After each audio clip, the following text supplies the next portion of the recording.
সম্প্রতি সোশ্যাল মিডিয়ায় একটা ভিডিও খুব বেশি দেখা যাচ্ছে। সেটা হলো আমাদের বাংলাদেশের নামধারী তিনজন সুন্নি বক্তা, মুফতি আলাউদ্দিন জিহাদি, হাসানুর রহমান হোসেন নকশেবন্দি এবং একজনের নাম কাজেমি না কি বলে, তার নামের আগে আছে, তার লকব হলো কাজেমি। এই তিনজন আলেম, বাংলাদেশের আলেম, ওনারা সোশ্যাল মিডিয়ায় বিভিন্ন ভিডিও আপলোড দিচ্ছে এবং ওনারা ওই ভিডিওগুলোই বলতেছে যে তারা ফিলিস্তিনে আছে। আসলে এটা মুসলমানদেরকে একটা ধোঁকা এবং ডাহা একটা মিথ্যা কথা।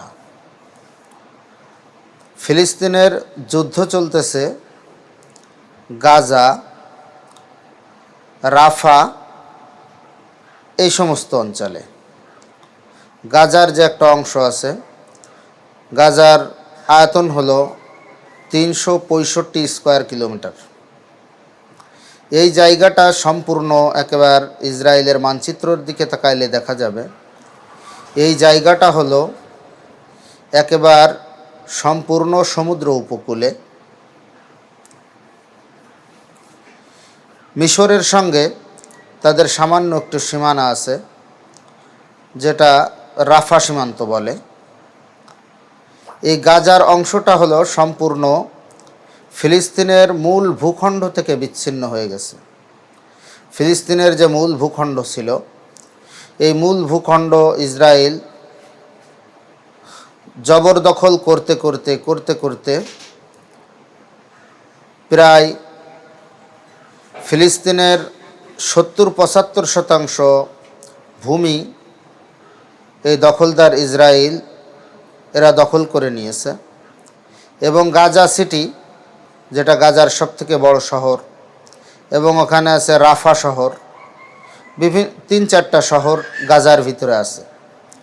যুদ্ধ চলতেছে গাজায় এবং গাজার সমস্ত অবকাঠামো, গাছগাছালি, ক্ষেতের ফসল সব কিছু নষ্ট হয়ে গেছে, সেখানে বসবাস উপযোগী নয়।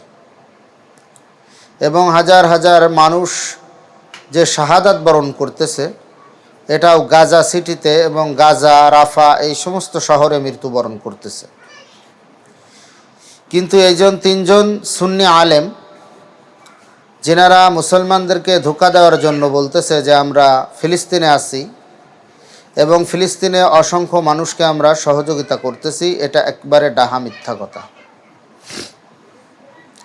তারা ফিলিস্তিনে আছে, তো ফিলিস্তিনের যে অংশে তারা আছে, জেরুজালেম বা পশ্চিম তীর, মসজিদে আকসার সামনে গিয়ে তারা ফটোশ্যুট করতেছে, ছবি দিচ্ছে, ভিডিও দিচ্ছে। হাসানুর রহমান হোসেন নকশেবন্দি তো মিশরের পিরামিডের সামনে গিয়েও ছবি আপলোড দিয়ে বলতেছে যে আমরা ফিলিস্তিনে আছি। আসলে ফিলিস্তিন যদিও স্বাধীন রাষ্ট্র হিসাবে এই যাবৎ 147টা রাষ্ট্র স্বীকৃতি দিয়েছে স্বাধীন রাষ্ট্র হিসাবে, কিন্তু ফিলিস্তিন সম্পূর্ণ ইসরায়েলের মতামতের উপরে ন্যস্ত। ইসরায়েল যদি চায় তাহলে ফিলিস্তিনে কেউ প্রবেশ করতে পারে, ইসরায়েল যদি না চায় তাহলে কেউ ফিলিস্তিনে প্রবেশ করতে পারে না। এই তিনজনকে যে ভিসা দিয়েছে, এটা ইসরায়েল কর্তৃপক্ষই দিয়েছে এবং তারা অধিকাংশ সময়, তারা এটা জানে না, তারা অধিকাংশ সময় যে ভিডিওগুলো বা ছবিগুলো আপলোড দিচ্ছে সোশ্যাল মিডিয়ায়, এই ছবিগুলোই দেখা যাচ্ছে যে ইসরায়েলের পতাকা সেখানে পথ করে উঠতেছে। অর্থাৎ তারা ইসরায়েলের ভিতরে বা ইসরায়েল সীমানার ভিতরে বা ফিলিস্তিনের ভিতরে থাকলেও সেটা ইসরায়েলি সৈন্য, ইসরায়েলি পুলিশের নিয়ন্ত্রণেই আছে। সেই সমস্ত এলাকায় তারা ঘুরতেছে এবং তারা মানুষকে বলতেছে যে আমরা ফিলিস্তিনের ভিতরে মানুষকে সহযোগিতার জন্য এসেছি, আমরা জিহাদের ভিতরে লিপ্ত আছি। এটা সম্পূর্ণ ভুয়া এবং মিথ্যা। তারা এখানেও ব্যবসা করার জন্য গেছে। হয়তো এই ভিডিওটা দেখার পরে আমাকে অনেকেই গালি দিবেন। তাদের মতাদর্শের যে সমস্ত লোক আছে বা তাদের যে সমস্ত ভক্তবৃন্দ আছে, আপনারা একটু সুস্থ মস্তিষ্কে, ঠান্ডা মস্তিষ্কে একটু চিন্তা করে দেখুন। তারা যেখান থেকে ছবি বা ভিডিও আপলোড দিচ্ছে, সেখানে কোনো দাঙ্গা হাঙ্গামা, কোনো যুদ্ধ, কোনো কিচ্ছুর আসর, কোনো কিচ্ছুর প্রতিক্রিয়া সেই জায়গায় নেই। সেখানে একেবারে সব কিছু অক্ষত, অবকাঠামোগুলো অক্ষত এবং তারাও অক্ষত। তারা যদি মূল গাজার ভূখণ্ডে প্রবেশ করত তাহলে তাদেরকে আমরা সাধুবাদ জানাতাম এবং আমরা তাদের জন্য আল্লাহ তাআলার কাছে দোয়া করতাম। সোশ্যাল মিডিয়ায় অনেক ভিডিওয়ে দেখা যাচ্ছে তারা মুসলমানদেরকে ডলার সহযোগিতা করতেছে, ছোট ছোট বাচ্চাদেরকে, মুরব্বীদেরকে, বুড়াদেরকে তারা হাতে ডলার দিচ্ছে, $5 $10 হাতের ভিতরে দিচ্ছে। গাজাতে $5 $10 বা গাজার অবস্থা আমরা সবাই জানি। গাজা একেবারে একটা ভুতুড়ে নগরী, ধ্বংসস্তূপ। গাজার ধ্বংসস্তূপ সরাতে 1 দশকের থেকে বেশি সময় লাগবে, অর্থাৎ 10 বছর। এবং গাজা শহরকে, গাজা পুরোপুরি গাজা যে এলাকা, এই গাজা এত অবকাঠামোগত বিধ্বস্ত হয়েছে, অবকাঠামো বিধ্বস্ত হয়েছে, সেগুলো অপসারণ করতে গেলে $5,000 কোটি মার্কিন ডলারের প্রয়োজন। অথচ এই যে কথিত সুন্নি আলেম যে 3 জন, ইনারা যে এলাকায় ঘুরতেছে সেই জায়গায় অবকাঠামোগত কোনো ক্ষয়ক্ষতি দৃষ্টিগোচর হচ্ছে না। এবং তারা যে এলাকায় ঘুরতেছে খুব হাসি মুখে ঘুরতেছে। এবং বড় আফসোস, পরিতাপের বিষয়, সোশ্যাল মিডিয়ায় দেখলাম ওনারা একজন ইসরায়েলি পুলিশের কপালে চুম্বন দিচ্ছে। মসজিদে আকসাতে যখন ঘুরতে গেছে তখন সেখানে পাহারাদার আছে হলো ইসরায়েলের পুলিশ এবং ইসরায়েলের সেনাবাহিনী। সেখানে ইসরায়েলের পুলিশ এবং সেনাবাহিনীর অনুমতি সাপেক্ষেই আল আকসা চত্বরে বা আল আকসা আর যে এলাকা আছে, মোট 73 একর জায়গা নিয়ে এখানে অনেক স্থাপনা আছে, শুধু আল আকসা নাই।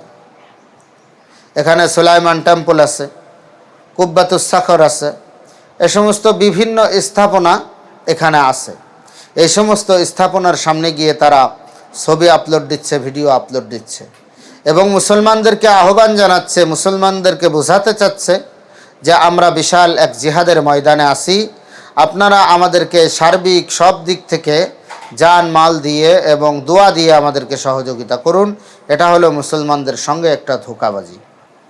সর্বোপরি আমি এই সমস্ত সুন্নি আলেমদেরকে বলতে চাই, আপনারা ইসরায়েলে বা ফিলিস্তিনে পৌঁছেছেন, আপনারা হয়তো জর্ডান হয়ে বা অন্য কোনো দেশ ভায়া হয়ে বা মিশর হয়ে ঢুকেছেন।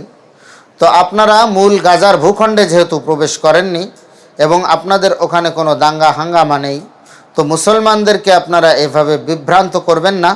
এবং আপনাদের যে অনুসারীরা আছে তারা বেশি করে বিভ্রান্ত হচ্ছে এবং আপনাদের জন্য সোশ্যাল মিডিয়ায় বিভিন্ন প্রকার স্লোগান আওয়াজ তুলতেছে যে এখনও পর্যন্ত কোনো ওয়াহাবি আলেম বা কোনো ওয়াহাবি লোক ফিলিস্তিনে পৌঁছায় নাই, আমাদের সুন্নিয়তের সিংহপুরুষ তারা ফিলিস্তিনে পৌঁছেছে। এই ধোঁকাবাজি আপনারা আর কতদিন করবেন? আপনারা তো ওয়াহাবিরা সেখানে পৌঁছায় কি পৌঁছায় না চোখে দেখতেও পারেন না। গত 2 দিন আগের ঘটনা, বাংলাদেশে একটা লাশ এসে পৌঁছেছে, একজন ডাক্তার, তিনিও কিন্তু ওয়াহাবি ছিলেন। আপনারা ওয়াহাবি বলেন, আসলে তো আমরা আব্দুল ওয়াহাব নজদির কোনো শাগরেদ নই এবং আব্দুল ওয়াহাব নজদি আমাদের ইমামও নয় এবং আব্দুল ওয়াহাব নজদির সাথে আমাদের হয়তো আকিদাগত সম্পর্ক থাকতে পারে, কারণ আমাদের আকিদাও যা ছিল আব্দুল ওয়াহাব নজদির আকিদাও তাই। কিন্তু আপনারা একটা ভুল প্রচার করেন যে আমরা ওয়াহাবি, আমাদেরকে ওয়াহাবি বলে একটা গালি দেন, এটাও ঠিক নয়। কারণ আব্দুল ওয়াহাব নজদি এই ইতিহাস অনেক লম্বা, এই ইতিহাসটা না বললাম। আপনারা এই গালি দেওয়া বন্ধ করুন এবং আপনারা সোজা রাস্তায় আসুন, বরঞ্চ মুসলমানের ভিতরে বিভেদ সৃষ্টি করার জন্য আপনারা কোনো পদক্ষেপ গ্রহণ করবেন না, সেই আবেদন আপনাদের কাছে করব। এবং যারা সুন্নিয়াতের আলেমদের ভক্তবৃন্দ আছেন তাদের সবার কাছে অনুরোধ জানাবো যে আপনারাও অতি উতালা হয়ে আলেম উলামাদেরকে গালিগালাজ ব্যবহার করবেন না, আলেম উলামাদেরকে বেশি কথা বলবেন না। আপনারা ঠান্ডা মস্তিষ্কে, সুস্থ মস্তিষ্কে একটু চিন্তা করুন যে আপনারা আসলে কি করতেছেন, এটা মুসলমানের সঙ্গে ধোঁকাবাজি করতেছেন কিনা নিজেরা একটু চিন্তা করে দেখুন।